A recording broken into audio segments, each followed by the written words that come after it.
Hello and welcome to SKB shorts. So Afghanistan team అనేది వచ్చింది. Expected లైన్స్లోనే team కనిపించింది. 1-2 తేడాలు ఉన్నాయి. ఎక్స్పెక్టెడ్ లైన్స్ ఏంటి అంటే కనుక Virat Kohli, Rohit Sharma are back and Rohit Sharma is the captain, which means world T20 కూడా తనే కెప్టెన్గా ఉంటాడు. ఇది point number 1 to be noted your honour. Hardik Pandya captaincy గురించి ఏమైంది అని మీరు క్వశ్చన్స్ అడగచ్చు. Because Hardik is not fit and you don't know whether Hardik will be fit or not. Unfortunately, India is in that situation. ఎందుకంటే Hardik Pandya will straight away walk in. డైరెక్ట్గా అతను match ఆడినా ఆడకపోయినా ఒక ఫిట్ హార్దిక్ పాండ్యా వన్డే కానీ T20 11లో కానీ డైరెక్ట్గా నడుచుకుంటూ వచ్చేస్తాడు ఆడడానికి. ఎందుకంటే అతను లాంటి ప్లేయర్ని ఎవరు ప్రొడ్యూస్ చేయలేకపోయాం ఇప్పుడున్న కరెంట్ లాట్లో. సూర్యకుమార్ యాదవ్ ఈ టీంలో లేడు. బట్ సూర్యకుమార్ యాదవ్ ఆల్రెడీ అక్కడ ఆస్ట్రేలియాతో కానీ సౌత్ ఆఫ్రికాతో కానీ T20లో ఆడాడు. అద్భుతమైన రీతిలో ఆడాడు. జెన్యున్ ఇంజరీ ఉంది తనకి.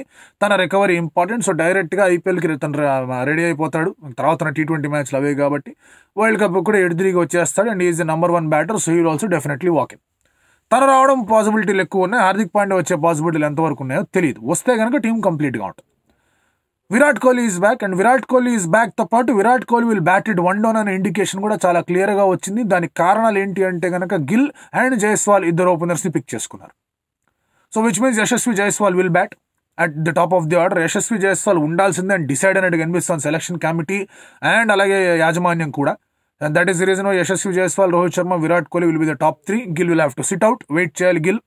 అండ్ ఆ తర్వాత మీరు అబ్జర్వ్ చేసుకుంటే కనుక తర్వాత టీం మీరు జితేష్ని కానీ లేదంటే కనుక సంజు శాంసన్ కానీ వీళ్ళిద్దరూ చాలా interesting observations. Jitesh was obviously in the picture. మనం నిన్న రిలీజ్ అయిన 2 వీడియోలో మాట్లాడుకున్నాం. సంజు రావడం ఏంటి అనే క్వశ్చన్కి simple answer, straight forward answer ఏంటి అంటే ఇషాన్ కిషన్ తన మెంటల్ ఫటీగ్ వల్ల ఈ సిరీస్ నుంచి వైదొలిగాడు. సౌత్ ఆఫ్రికా సిరీస్ నుంచి ప్రాబబ్లీ అది కంటిన్యూ అయిందేమో. And selectors wanted to give a more break ఏమో తెలియలేదు. So they got in Sanju Samson. Sanju Samson will be a backup keeper to Jitesh అనేది ఇక్కడ కనిపించే ఒక అంశం. But if he's preferred over Jitesh then world కప్లో సంజు శాంసన్ ఆడాలి. ఇక్కడ జితేష్ కాదు సంజు శాంసన్ ఆడించి అక్కడ సంజు శాంసన్ ఆడించకుండా ఉంటే కనుక వర్కౌట్ కాదు. సంజు శాంసన్ రావడానికి కారణం దట్ ఇషాన్ కిషన్ లేకుండా ఉండడం. లేదంటే కనుక సంజు శాంసన్కి ఛాన్స్ ఉండేది కాదు. Take it from Ishan Kishan and Jitesh would have been the keepers. So Sanju కేఎల్ని దాటుకొని అయ్యర్ని దాటుకొని వచ్చాడంటే కనుక తన కీపింగ్ అబిలిటీ ఏదైతే ఉందో అది తనని ఇక్కడ తీసుకొచ్చింది. బట్ కీపింగ్ అబిలిటీ ఉన్నా కూడా బ్యాటర్గా కూడా తన అద్భుతమైన బ్యాటర్. సో తనకి ఎంతవరకు అవకాశాలు వస్తాయి ఈ సిరీస్ అని చూడాల్సిన అంశం. And that is reason why నిన్న వీడియోలో నేను అదే చెప్పాను. శ్రేయస్ అయ్యర్కి ఎక్కువ ప్రాబబిలిటీ ఉంది సంజు కన్నా రావడానికి అని చెప్తూ సంజు ఈజ్ అ కీపర్ ఆ యాంగిల్ ఏమైనా ఉందని కూడా చెప్పాను. సో ఆ యాంగిల్లోనే ఇక్కడ వచ్చింది. శ్రేయస్ అయ్యర్ అండ్ అలాగే KL Rahul are not in the team. మరి కేఎల్ రాహుల్ రెస్ట్ ఇద్దాం అనుకున్నారా బికాజ్ ఈస్ కీపింగ్ అని అనుకున్నారా లేదంటే ఏంటో తెలియలేదు. But I don't think it is question of rest unless specify చేస్తే మళ్ళీ దాని గురించి మాట్లాడుకుందాం. బట్ ఐ ఫీల్ దట్ కేఎల్ని అయ్యర్ని they are not considering in the scheme of T20 things అనిపిస్తుంది. Although KL Rahul made it very clear that నేను middle ఆర్డర్లో ఆడదాం అనుకుంటున్నాను, నేను వికెట్ కీపింగ్ చేద్దాం అనుకుంటున్నాను అని చెప్పినా కూడా సెలక్షన్ కమిటీ కన్సిడర్ చేయలేదు. ప్రాబబ్లీ తన ఐపీఎల్ ఆడిన తర్వాత మళ్ళీ మనసులు మారిపోయి ఇక్కడ వరకు ఇంజరీలు అయ్యాయి అంటే కనుక తనని తీసుకెళ్తారేమో అని అనిపిస్తుంది. బట్ యాజ్ ఆఫ్ నౌ చూసుకుంటే KL Rahul, Shreyas Iyer will not make it into the squad. Shreyas Iyer story నిన్న వీడియోలో చాలా క్లియర్గా చెప్పాను. తర్వాత రింకు అండ్ తిలక్ వర్మ ఇంక్లూడెడ్. వాళ్ళని ఇంక్లూడ్ చేయలేకుండా ఉండలేము. ఇంకొక ఇంక్లూషన్ ఏంటి అంటే Shivam Dube is included in the squad. ఎందుకంటే హార్దిక్ లేకపోతే ఆ 6th బౌలింగ్ ఆప్షన్ని తీసుకురావడం ఎట్లా అనే దాని తర్జన పడే ఒక ప్రయత్నంలో మీకు తిలక్ రింకుల చేత వేయించుతూనే ఒకవేళ Shivam Dube if you can provide some good things work out అవుతుంది. ఎందుకంటే Shivam Dube what is done for Chennai Super Kings అనేది చాలా గట్టిగా కన్సిడరేషన్ సెట్లోకి తీసుకోవాల్సిన అంశాలు. రావడం 1 డౌన్ 2 డౌన్ వచ్చాడు, 10 బాల్లో 3 సిక్స్లు కొట్టాడు, వెళ్ళిపోయాడు. That is what you need. And especially it will work out. USL అంటే ఇంకా 6లు గట్టిగా కొట్టగచ్చు, ఫ్లాట్ ట్రాక్లు ఉంటాయి కాబట్టి అక్కడ కొట్టే అవకాశాలు కూడా ఉంటాయి. టర్నర్ ట్రాక్ల మీద కొట్టాడు మనోడు 6లు, ఇక్కడైతే కొడితే బాగుంటుందని చెప్పేసి తీసుకున్నారు.